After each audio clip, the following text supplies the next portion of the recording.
Good morning, students. I'm going to continue your chapter from your snapshot. The first chapter, The Summer of Beautiful White House, page number 6, last paragraph.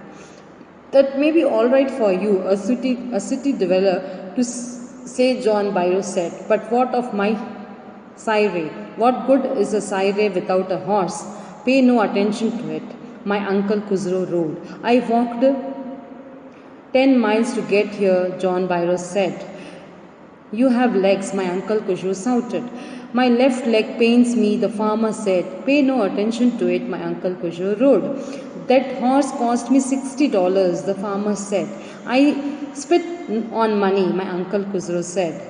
He got up and stalked out of the house, slapping the screen door. My mother explained, he was a gentle heart.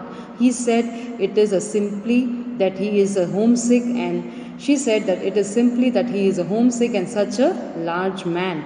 The farmer went away and I ran over to my cousin Moral's house. He was sitting under a peach tree, trying to repair the hurt wings of a young robin which would not fly. He was talking to the bird. What is it? He said. The farmer John Byro, I said. He visited our house. He wants his horse. You have had it a month. I want you to promise me to take it back until I want you to promise not to take it back until I learn to ride. A city dweller meaning a person who lives in a city. Syre, a country in southeast England. John explained to Khusro that he would not bother as he lives in a city, but his country was of no good without his horse. Khusro shouted that he must not pay attention to it. John told him that he walked down 10 miles to come here. Khusro shouted that he has legs, to which John said his left leg hurt. Khusro again tried to shut him down by saying that he should pay any attention to it. John shared that the horse cost him $60. Khusro said he would split on money, after which John got up and went away, slamming in the door. Aram's mother told him that John had a gentle heart, as if he was a homesick, and he has such a large man. Aram went to Moral. He was sitting under a peach tree, talking to a robin bird. He was repairing the wing that was hurt. Aram told him about John Byro and who visited their house, and he wanted his horse. Aram asked him not to return the horse until he learned to ride it.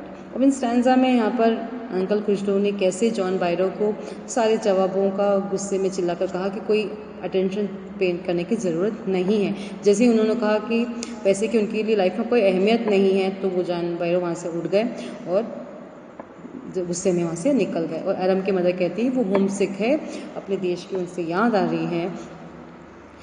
और इतने में अरम जो है morale के यहाँ चला जाता है। मोराल जो है पीच ट्री के नीचे बैठा हुआ होता है। एक बर्ड जो घायल होता है उसे वो हेल्प करता है उसके पंखों को सही करने के लिए कि वो आराम से उड़ सके। और अरम उनसे प्रॉमिस लेता है, मोराल से कहता है कि जॉन बायरो हमारे यहाँ आए थे, उन्होंने कहा कि उनका हॉर्स 1 महीने से किसी ने चुरा लिया है, मगर आप उसे वापस नहीं दोगे जब तक मैं उस घोड़े पर चढ़कर उसे चलाना नहीं सीख लूँ। It will take next paragraph it will take you a year to learn to ride, my cousin Moral said. We would keep the horse a year, I said. My cousin Moral leaped to its feet. What? He roared. Are you inviting a member of Gorgonian family to steal? The horse must go to its owner, true owner. When I said, in 6 months at least, he said. He threw the bird into the air. The bird tried hard, almost fell twice, but at last flew away high and straight. Early every morning for 2 weeks, my cousin Moral and I took the horse out of the bram of the deserted vineyard where we were hiding it and rode it. And every morning the horse, when it was my turn to ride alone, leaped over grapevines and small trees and threw me and ran away. Nevertheless, I hoped in time to learn to ride the way my cousin Moral rode. One morning on the way to Fethwaizan's deserted vineyard, we ran into the farmer John Byro, who was on his way to town. Let me do the talking, my cousin Moral said. I have a way with farmers. यहाँ पे क्या हुआ इस paragraph में, explanation देखें. Moral told Aram that it will take him a year to learn to ride a horse. Aram said that they would keep it for a year. Then Moral shouted at Moral stood up and just shouted that about him, encouraging him to be a thief in spite of being a member of a Gorgonian family. He shouted at Aram that he wants him to steal a horse here. He declared that the horse should go to its own owner. Aram asked him that would they have to return the horse, to which Moral said in 6 months. He threw the bird into the air. It almost fell twice, but the bird at last flew out.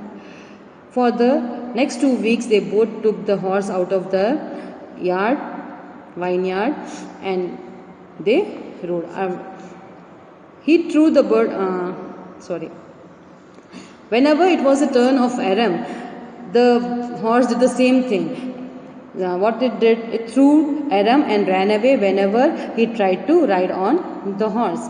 He still hoped he would learn to ride the way his cousin did.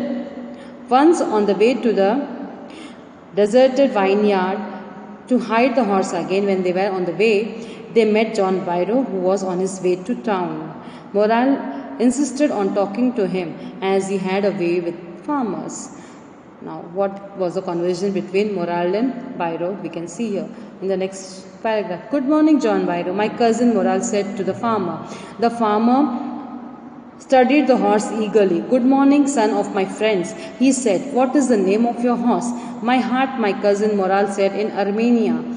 A lovely name, John Byro said, for a lovely horse. I would swear it is the horse that was stolen from me many weeks ago. May I look into his mouth? Of course, Moral said. The farmer looked into the mouth of the horse. Tooth for tooth, he said. I would swear it is my horse. If I don't know your parents, the fame of your family for honesty is well known to me. Yet the horse is a twin of my horse. A suspicious man would believe his eyes instead of his heart. Goodbye, my young friends. Now, explanation. Moral wished him good morning, and Byro saw the horse carefully. Byro wished them back and asked the name of the horse. Moral said, my heart, in Armenian language.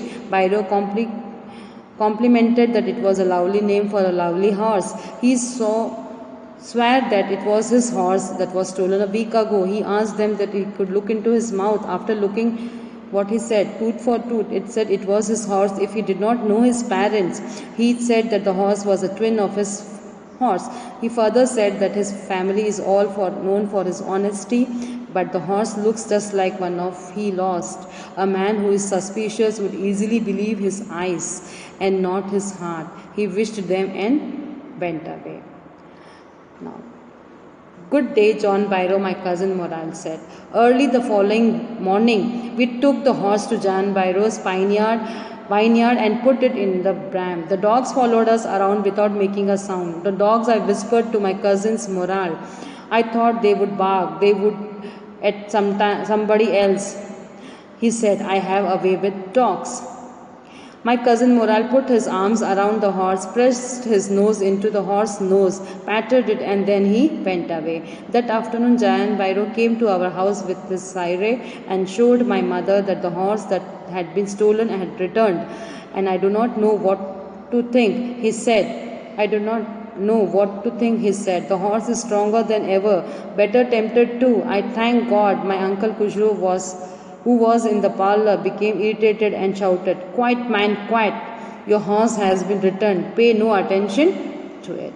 Explanation again. Moral wished him back. The next morning, they took the horse back to the John Byro's vineyard and put it into the barn.